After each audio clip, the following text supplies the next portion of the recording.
የአብርሃም ያላሰማው ቮይስ አለ በደንብ ያልሰማው ማለት ነው። ስለዚህ በደንብ ያልሰማው ቮይስ አለ እናንተ ላሰማችሁና ማድረግ ያለብን ነገር እናደርጋለን። ይሄ አብርሃም ያልሰማው በደንብ ያልሰማው ቮይስ ነው። በደንብ ስሙትና እናንተ ስማው። ሚኪያስ ይሄንን ቮይስ በስተክክል አላሰማሁትም። ምንድነው ያለው?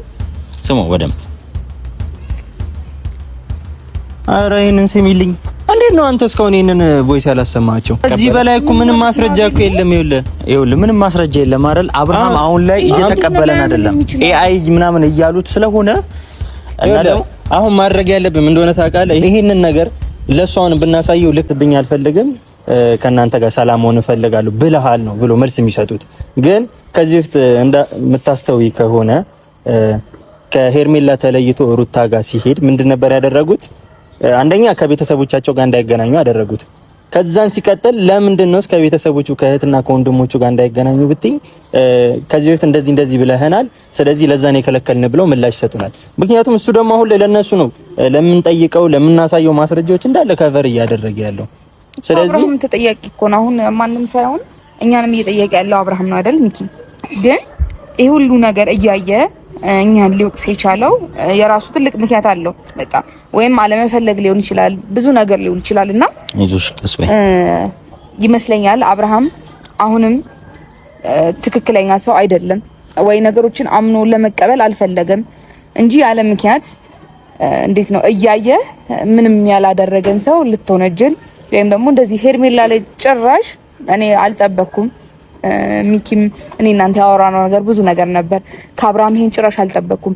አብርሃም ይሄን ማለት አልነበረበትም። ጭራሽ የማይመስል ነገር ነው እያወራ ያለው ወይም አምኖ ለመቀበል ቤተሰቡን አብርሃም በነገሮቹ ሁሉ ተጠያቂ ነው ስትል ማርቲ መለሰች ማለት ነው።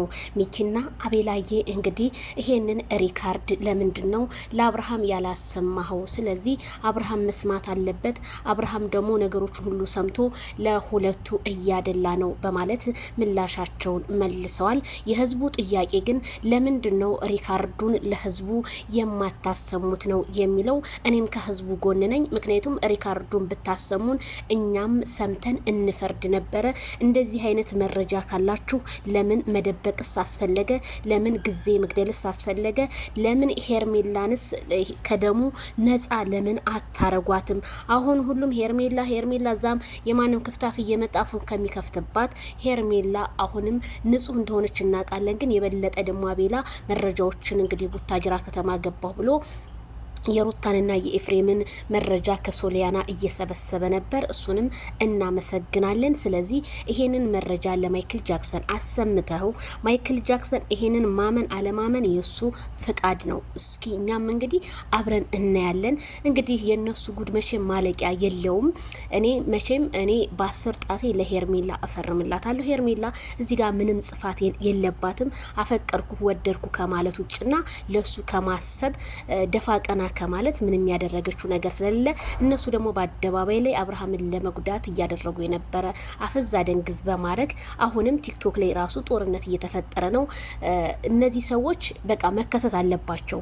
ተከሰው በቃ ልካቸው መግባት አለባቸው እየተባለ ነው። ስለዚህ ለዚህ ሁሉ ተጠያቂ ኤፍሬምና ሩታ ስለሆኑ አሁንም ሄርሜላ ከደሙ ነፃ ናት፣ ቤተሰብ ይጠየቅበት እያለ ነው።